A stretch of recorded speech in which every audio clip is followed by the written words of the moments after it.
This map shows the current inhabited regions of the Earth. It reveals two completely fractured and distinct realities on our planet.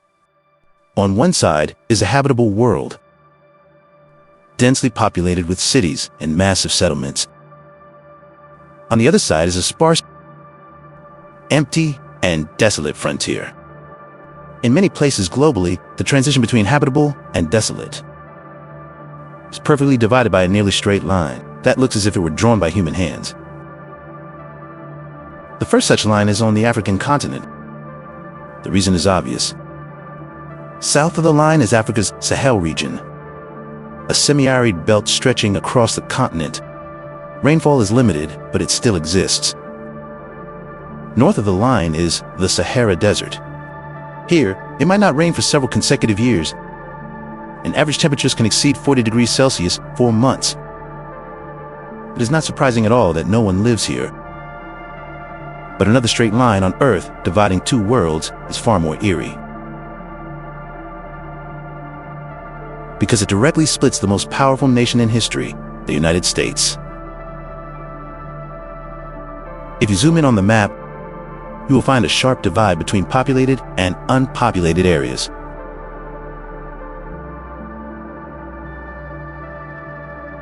This line runs right along the western edges of many major cities. These cities effectively mark the boundary of the North American frontier. If you replace the population density map with a satellite view of the US at night, this point becomes even more so. To the east of these cities are continuous bands of light, stretching all the way to the Atlantic Ocean and the East Coast. It's an ocean of darkness, with only scattered flickers of light. If you drive from east to west across this invisible line, regardless of the section, you will immediately feel the distance between communities. Gas stations and grocery stores expand drastically. This line, separating the developed east from the desolate west, follows the 98th Meridian.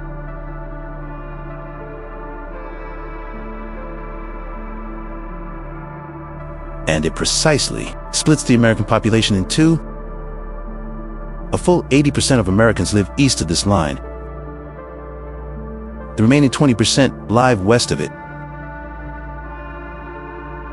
And this western region, if you include Alaska, occupies the vast majority of U.S. land. But California is a massive exception. With nearly 40 million people, it accounts for about 60% of the U.S. population west of the line. And most of California's population is concentrated in the narrow coastal strip right against the Pacific Ocean. If you're drawing on the line from south to north, from San Diego through the west coast to Portland and Seattle, you will find about 50 million Americans living in that narrow coastal plain between the Pacific and the Cascade and Sierra Nevada mountains. Between this coastal belt and the 98th Meridian is a vast stretch of the American interior. It covers about 1/3 of all U.S. land. Yet, in this enormous territory, there are only 30 million people. That is roughly only 9% of the U.S. population. To put it visually, this is roughly equal to the population of the New York metropolitan area. What is more striking is that of these 30 million people, the vast majority are clustered in a few urban oases. Scattered within the darkness, about 1/3 live in just 3 cities: Phoenix, Denver, and Las Vegas. Over half live in the 8 largest cities. If you exclude these 8 cities, the rest of this massive region has fewer than 15 million people. The vast majority of this area is almost entirely devoid of human life and civilization. It is one of the emptiest landscapes on Earth in the 21st century. Consequently, this divide between the dense east and the nearly empty west is clearly visible in thousands of maps showing various unrelated phenomena. across the United States? You have surely seen it, but you might never have seriously considered why it exists. The line appears in maps showing the distance to the nearest McDonald's. Linguistic boundaries, and even tree species maps. West of the line, tree diversity is significantly lower. Even plants obey the laws of this invisible boundary. So, what is actually going on? Why does this invisible line, acting like a law of nature, dictate so much of American society and civilization?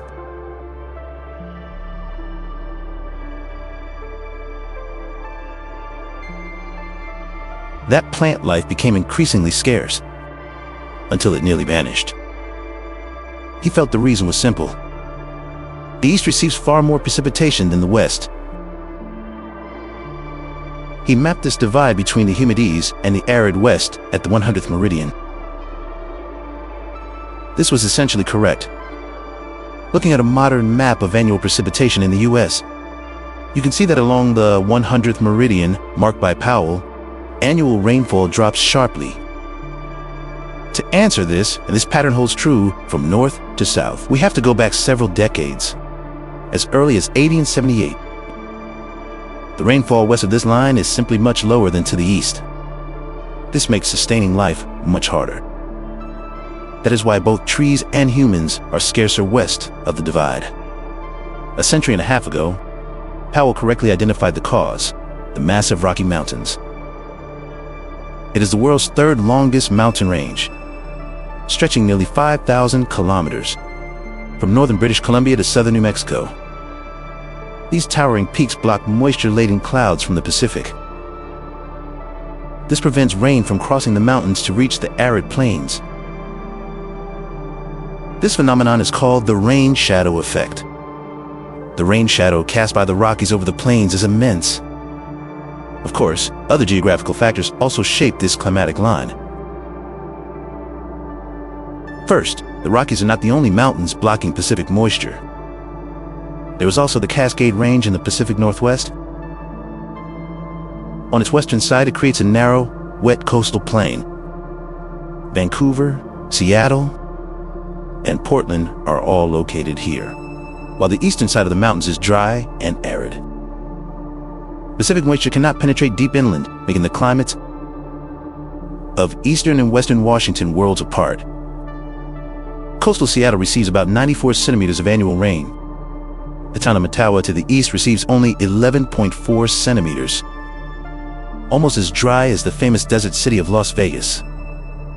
Further south, there are the Nevada, California, and Klamath Ranges, the Transverse Ranges, and the most majestic of all, the Sierra Nevada. These high peaks block Pacific moisture from entering the interior.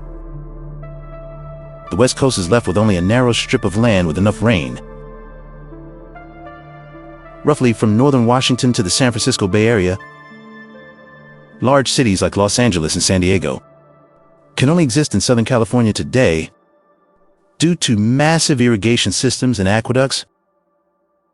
Water is diverted from the rainy north and the Colorado River to the east.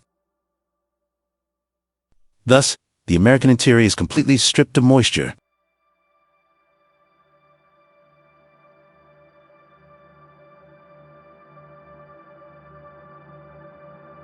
In contrast, the eastern Appalachian Mountains are basically small hills. The highest peak is not even half the height of the highest peaks in the West. This allows large-scale agriculture to flourish without irrigation. Unfortunately, these storms cannot reach the plains past the 98th meridian. In the summer, the Gulf of Mexico also sends moisture inland. But these winds turn east, dumping rain on the east once again. The American West gets almost none. In the end, all these factors combine to make this empty one-third of the United States. Far scarcer in available freshwater resources. Farms west of the 100th meridian require complex irrigation. They cannot depend on steady rainfall like the east. As a result, western farms are larger with lower yields. Yet they support fewer people. the population density is naturally much lower. Even the crops grown on either side of the line are different. The east grows water-intensive corn, while the arid west grows drought-resistant wheat. But most alarming is that, with rapid climate change, consequently, they barely block the moisture from the Atlantic. This humidity boundary is steadily moving east. Frequent Atlantic monsoons. A century and a half ago, the line was at the 100th meridian. Today, it has moved to near the 98th meridian and looks set to continue its eastward shift. This will drastically affect the climate of all frontier cities. From San Antonio in the south to Fargo in the north, future rainfall will become increasingly unstable. This will be followed by economic losses. More and more farms will be forced to use irrigation. Many will go bankrupt or be forced to merge. Many will have to switch from corn to wheat. And all of this was predicted by Powell a century and a half ago. When Powell drew this divide at the 100th meridian, his goal was to convince Congress to take extreme measures. He warned that due to severe freshwater scarcity, the West must follow a different development model than the East. Development had to be more cautious and better planned. Powell argued against dividing Western states by arbitrary lines. Instead, he believed regions should be divided by watersheds.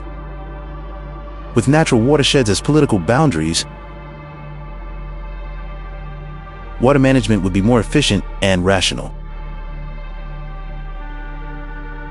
But currently, watersheds are split between states, leading to competing interests over limited water. Powell's science-based warnings were ignored by politicians.